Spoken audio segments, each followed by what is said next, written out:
Good morning everyone. আজি এই ভিডিঅ'টো ইলেক্ট্ৰিকেল সুপাৰভাইজাৰ লাইসেন্সৰ ওপৰত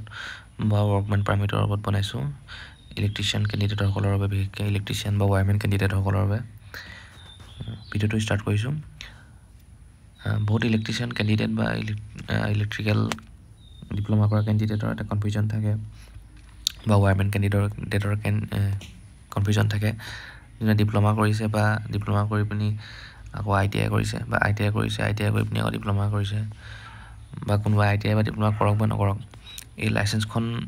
যদি কোনোবাই ধৰি লওক ITI পৰীক্ষা দিছে এক্সাম চাকৰিৰ কাৰণে আৰু লাইসেন্সখন দৰকাৰ হৈছে যেনিবা ITI পোষ্টৰ বাবে তেতিয়া যদি তেওঁৰ ডিপ্ল'মা কৰি থওঁতে উলিয়াই থোৱা লাইসেন্সখন থাকে সুপাৰভাইজাৰ লাইসেন্সখন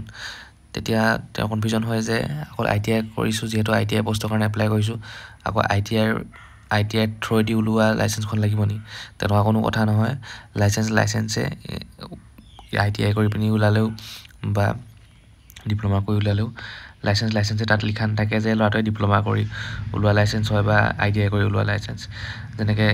যি গাড়ী চলালেও ফ'ৰ হুইলাৰ XUV চলালেও গাড়ীখন লিখা নাথাকে XUV চলাই পিনি লাইসেন্সখন পাইছে বা 800 চলাই লাইসেন্সখন পাইছে তো ফ'ৰ হুইলাৰ LMV তেনেকৈ ধৰণৰ আপোনালোকৰ এনেকুৱা কথা নাই যে মই বোলে এতিয়া ডিপ্ল'মাত এপ্লাই ধৰি লওক প্ৰথমতে ল'ৰাটোৱে কোনোবা ITI কৰিলে ITI কৰি ৱৰ্কমেন পাৰমিট আৰু সুপাৰভাইজাৰখন উলিয়াইছে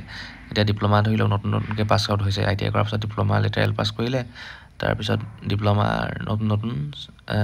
চাৰ্টিফিকেট পাইছে কিন্তু সুপাৰভাইজাৰ ডিপ্ল'মা থ্ৰুদি উলিয়াব পৰা নাই আৰু দৰকাৰো নাই উলিয়াব যে ITI পাছ কৰোঁতে যোনখন লাইসেন্স উলিয়াইছিলে সুপাৰভাইজাৰখন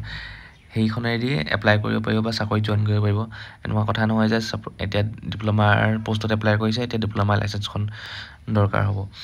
লাইসেন্সৰ এনেকুৱা কথা নাই যে ITI কৰি উলিওৱা লাইসেন্সখন নহ'ব বা ডিপ্ল'মা কৰি ওলোৱা লাইসেন্সখনহে হ'ব যদি ডিপ্ল'মা পোষ্টত এপ্লাই কৰিছে আকৌ যদি ITI পোষ্টত এপ্লাই কৰিছে সেই ITI পোষ্টত এপ্লাই কৰিছে যিহেতু ITI পাছ কৰি পোৱা লাইসেন্সখনহে লাগিব ডিপ্ল'মা পাছ কৰি থোৱা লাইসেন্সখন নহ'ব তেনেকুৱা কোনো কথা নাই লাইসেন্সে কি কাৰণে তেওঁ অথৰাইজ হয় কি কাৰণে তেওঁ সক্ষম হয় পাছ কৰি থৈছে সেইটোৱে পাৰ্টটো বিচৰা হয় মানে তেওঁ কিমান ভল্টেজত কাম কৰা ইলিজিবিলিটি বা মটৰ জেনেৰেটৰৰ ওপৰত ইলিজিবিলিটি হয় নহয় আণ্ডাৰগ্ৰাউণ্ড কিমানৰ ওপৰত ইলিজিবিলিটি সেইটোৱে টেষ্ট কৰা হয় বাকী বেলেগ কথা একো নাই তো আজিলৈ এইটোৱে ভিডিঅ' আপোনালোকক জনাইছোঁ যে মানে আকৌ মানে লৰালৰি কৰিব দৰকাৰ নাই বা খৰধৰ কৰিব দৰকাৰ নাই বা চিন্তা কৰিব দৰকাৰ নাই যে এখন লাইসেন্স হ'লে হ'ব নহয় মোৰ ধৰি লওক ITI ঠাই উলিয়াই থোৱা আছে সুপাৰভাইজাৰ এতিয়া ডিপ্ল'মাত